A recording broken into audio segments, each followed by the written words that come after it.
Hello student welcome back to Sanvi study world.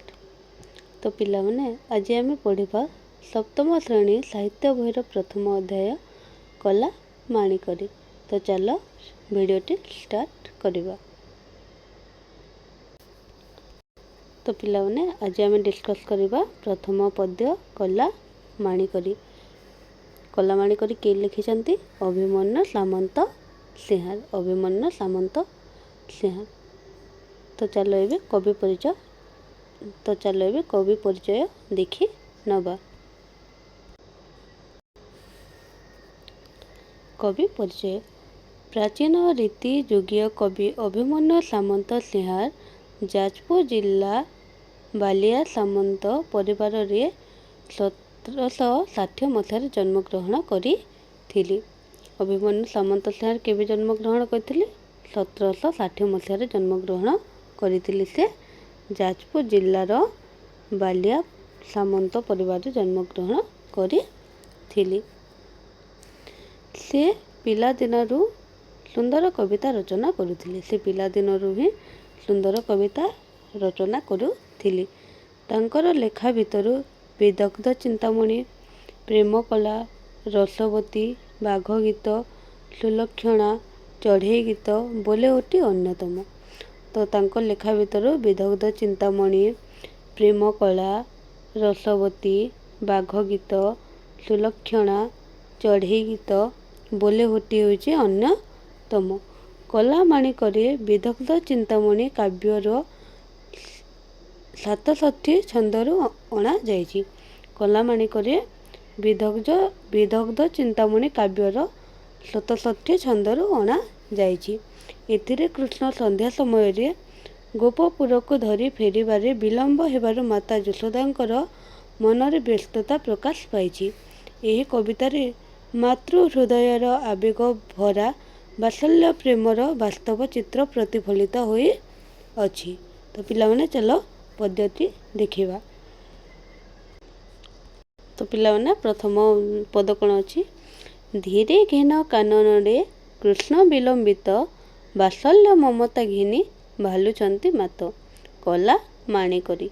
धीरे घेन काननरे कृष्ण विलंबित वात्सल्य ममता घिनी भालुचंती मात। तो एठारे कवि कोन कहउछन? तो एठारे कवि कहउछन माँ यशोदा कृष्ण को अत्यंत स्नेह रे देखुचंती कि से गाई चरई जाइछंती कानन को बा बण को। से विलंब होइतबार कृष्ण कानन को गोरु चराई बाकु जाई विलंब रे फेरुचंती। तांको न देखि माँ चिंतित होई पड़ुछंती। तांको न देखि माँ चिंता होई पड़ुछंती। माँ रो मन रे पुओ पाई बहुत स्नेह और ममता रहिअछि। माँ रो मन रे पुओ पाई बहुत स्नेह और ममता रहिअछि।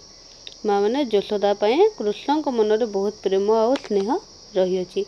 से स्नेह रे कृष्ण को कला माणिकरी बोली डाकुछंती। से स्नेह रे कृष्ण को कला माणिकरी बोली डाकुछंती।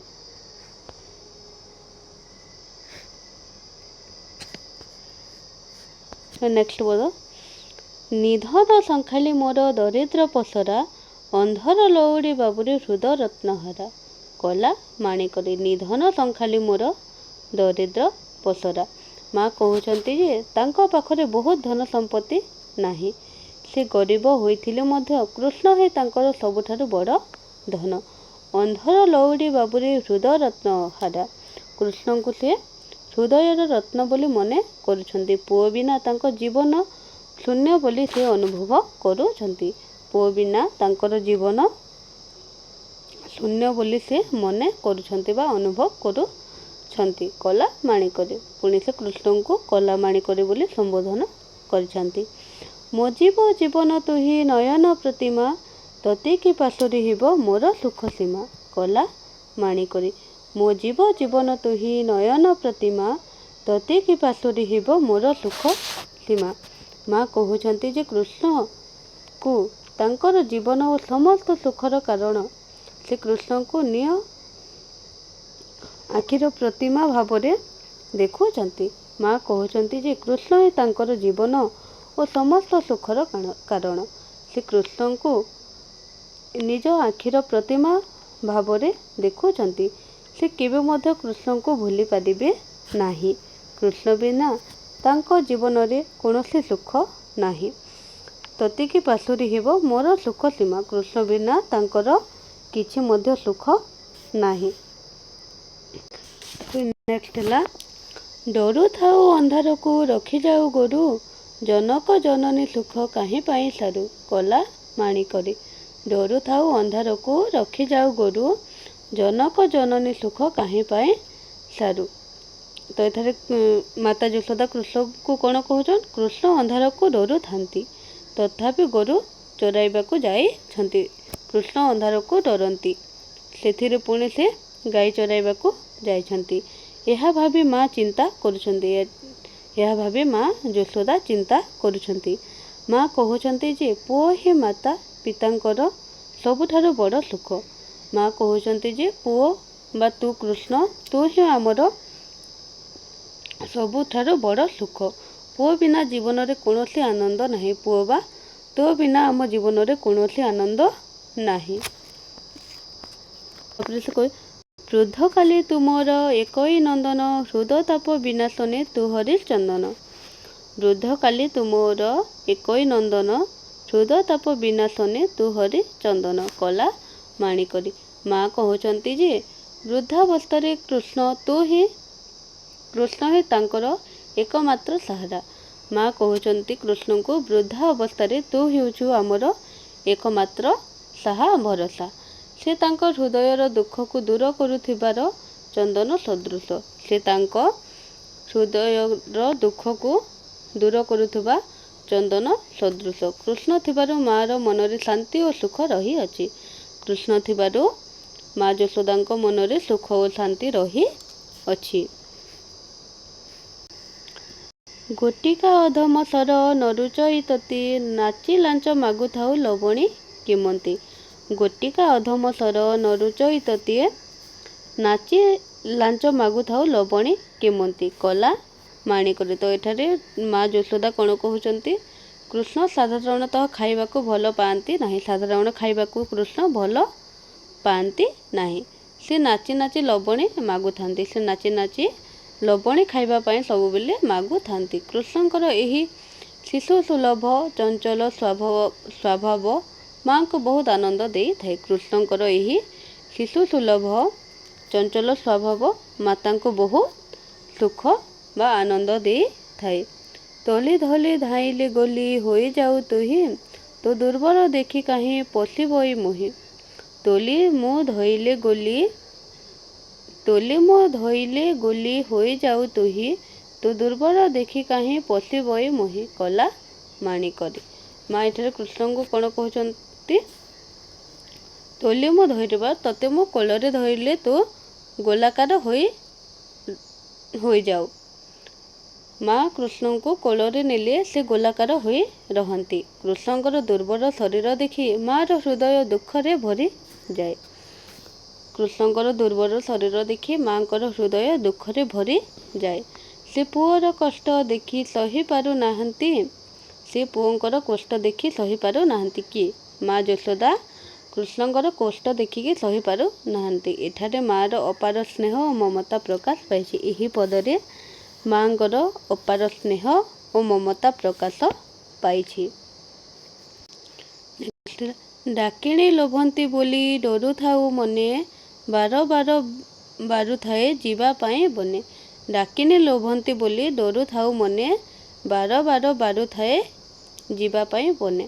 ବାରୁଥାଏ ମାନେ ମନା କରୁଥାଏ। ବାରୁଥାଏ ମାନେ ମନା କରୁଥାଏ। ତ ଏଠାରେ ମା ଯଶୋଦା କ'ଣ କହୁଛନ୍ତି? ଏହି ପଦରେ ମା ଯଶୋଦା କହୁଛନ୍ତି ଯେ ବନରେ ଡାହାଣୀ ବା ଖରାପ ଶକ୍ତି ମାନେ ଥାଇପାରନ୍ତି। ଡାକିଣୀ ମାନେ ଡାହାଣୀ ବା ଖରାପ ଶକ୍ତି ଥାଇପାରନ୍ତି ବୋଲି ସେ ଭୟ କରୁଛନ୍ତି। କୃଷ୍ଣ ଛୋଟ ପିଲା ଥିବାରୁ ସେ କୌଣସି ବିପଦରେ ପଡ଼ି ନଥାଉ ବୋଲି ମାର ମନ ସବୁବେଳେ ଚିନ୍ତା ରହୁଛି। କୃଷ୍ଣ ଛୋଟ ଅଛନ୍ତି, ତେଣୁ ତାଙ୍କର କୌଣସି ବି କ୍ଷତି ନ ହେଉ ବା ତାଙ୍କର କୌଣସି ବି ବିପଦ ନ ପଡ଼ୁ ବୋଲି ମା ଯଶୋଦା ଚିନ୍ତା କରୁଛନ୍ତି। ତେଣୁ ସେ ବାରମ୍ବାର କୃଷ୍ଣଙ୍କୁ ବଣକୁ ଯିବା ପାଇଁ ମନା କରୁଥିଲେ। ତେଣୁ ସେ ବାରମ୍ବାର କୃଷ୍ଣଙ୍କୁ ବଣକୁ ଯିବା ପାଇଁ ମନା କରୁଥିଲେ। ନିଶାଚର ମାତିବାର ଶୁଭୁଛି ଶ୍ରୁତି କି, ମୁଁ ଡଙ୍କୁଣୀ ଛାଡ଼ିଦେଲି ବଣକୁ କାହିଁକି। ନିଶାଚର ମାତିବାର ଶୁଭୁଛି ଶ୍ରୁତି କି, ମୁଁ ଡଙ୍କୁଣୀ ଛାଡ଼ିଦେଲି ବନକୁ କାହିଁକି କଲା ମାଣିକରି। ସେ ଏଠାରେ କହୁଛନ୍ ବନରେ ନିଶାଚର ବା ହିଂସ୍ର ପ୍ରାଣୀମାନଙ୍କର ଶବ୍ଦ କର୍ଣ୍ଣକୁ ଶୁଭା ଯାଉଛି ବା କାନକୁ ଶୁଣିବାକୁ ମିଳୁଛି। ସେହି ଭୟଙ୍କର ପରିବେଶ ଭାବି ମା ଆଉ ଅଧିକ ଚିନ୍ତିତ ହୋଇ ପଡ଼ୁଛନ୍ତି। ସେହି ଭୟଙ୍କର ପରିବେଶକୁ ଶୁଣି ମା ଯଶୋଦା ଆହୁରି ଅଧିକ ଚିନ୍ତିତ ହୋଇ ପଡ଼ୁଛନ୍ତି। ସେ ଅନୁତାପ କରୁଛନ୍ତି ଯେ କାହିଁକି ସେ ନିଜ ପ୍ରିୟ ପୁଅକୁ ବନକୁ ଯିବାକୁ ଦେଲେ। ଆଉ ସେ ଅନୁତାପ କରୁଛନ୍ତି ଯେ ସେ କାହିଁକି କୃଷ୍ଣଙ୍କୁ ବଣକୁ ଛାଡ଼ିବାକୁ ଦେଇଛନ୍ତି, ବଣକୁ ଯିବାକୁ ଦେଲେ।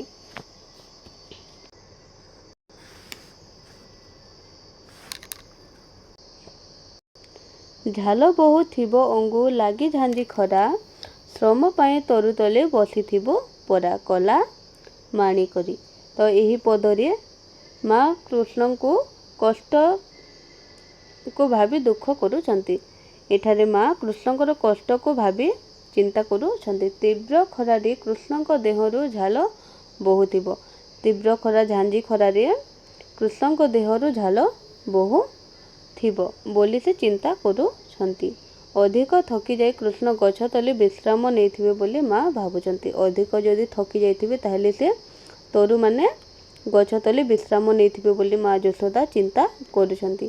ନେଲୁ ନାହିଁ କାହିଁ ପାଇଁ ତୋ କଠଉ ଛତା, ବନେ କଣ୍ଟା ଲାଗି ହୋଇ ମୃଦୁ ପାଦ ଚିନ୍ତା।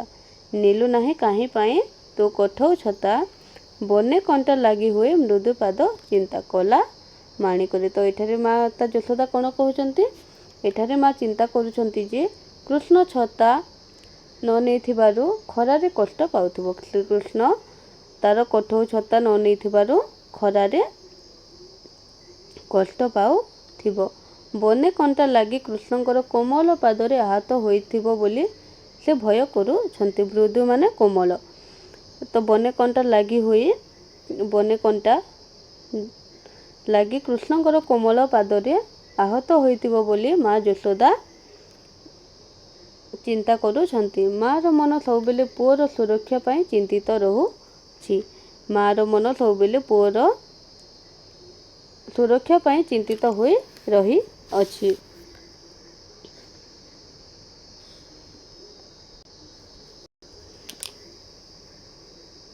କାନ ଡେରି ଥାଇ ଏକା ତୋ ବେଣୁ ଗୀତକୁ, ଆଜି କିମ୍ପା ଶୁଭୁ ନାହିଁ ଭାବୁଛି ମନକୁ।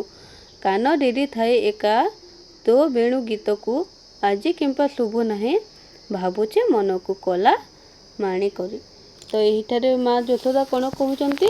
ମା ଯଶୋଦା କହୁଛନ୍ତି ଯେ ସବୁବେଳେ କୃଷ୍ଣଙ୍କର ମଧୁର ବଂଶୀ ଶବ୍ଦ ଶୁଣିବାକୁ ଅପେକ୍ଷା କରିଥାଏ। ତ ସବୁଦିନେ ତ କୃଷ୍ଣଙ୍କର ବେଣୁ ଗୀତ ବା ବଂଶୀର ସ୍ୱର ମୋ କାନକୁ ଶୁଭେ, ଆଜି କାହିଁକି ଶୁଭୁ ନାହିଁ। କିନ୍ତୁ ଆଜି ଶ୍ରୀକୃଷ୍ଣଙ୍କର ବେଣୁ ସ୍ୱର ଶୁଣିବାକୁ ମିଳୁ ନାହିଁ। ତେଣୁ ମାର ମନ ଆଉ ଅଧିକ ଅଶାନ୍ତ ଓ ଚିନ୍ତିତ ହୋଇଯାଇଛି। ଆହୁରି ଚିନ୍ତିତ ହୋଇ ପଡ଼ିଛି। ଏଠାରେ ମାର ଅତ୍ୟଧିକ ସ୍ନେହ ଓ ବ୍ୟାକୁଳତା ପ୍ରକାଶ ପାଇଛି। ଏଠାରେ ମା ଯଶୋଦାଙ୍କର ଅତ୍ୟଧିକ ସ୍ନେହ ଓ ବ୍ୟାକୁଳତା ପ୍ରକାଶ ପାଇଛି। ତ ଏହି ପଦ୍ୟରେ ଆମେ କ'ଣ ବୁଝିଲେ? ଏହି ପଦ୍ୟରେ ମା ଯଶୋଦାଙ୍କର ଶ୍ରୀକୃଷ୍ଣଙ୍କ ପ୍ରତି ଥିବା ଅପାର ସ୍ନେହ, ମମତା ଓ ଚିନ୍ତା ଏଠାରେ ଚିତ୍ରଣ କରାଯାଇଛି। ପୁଅ ଦୂରରେ ଥିବାରୁ ମାର ମନ ସବୁବେଳେ ଅଶାନ୍ତ ରହୁଛି। ହୋଇ ରହୁଛି। ପୁଅର ସୁଖ ଦୁଃଖକୁ ନିଜର ସୁଖ ଦୁଃଖ ଭାବି ମାର ବାତ୍ସଲ୍ୟ ଭାବକୁ କବି ସୁନ୍ଦର ଭାବରେ ପ୍ରକାଶ କରିଛନ୍ତି। ତ ଏଠାରେ ପୁଅର ସୁଖ ଦୁଃଖକୁ ନିଜର ସୁଖ ଦୁଃଖ ଭାବି ମାର ବାତ୍ସଲ୍ୟ ଭାବକୁ କବି ଏଠାରେ ସୁନ୍ଦର ଭାବରେ ବର୍ଣ୍ଣନା କରିଛନ୍ତି। तो पिलामाने एठारे बुझी पारिलो कि कला माणिकरे काहेकि लेखा होईची, कवि एठारे कोन कहिसंती। तो पिलामाने एबे चलो देखिबा किछि कठिन शब्द। तो पिलामाने एठारे हमें देखिबा केतोटी कठिन शब्द। कानन, कानन माने हेउची बण बा जंगल। विलंबित माने हला डेरी हेबा। बात्सल्य माने होची मातृ स्नेह।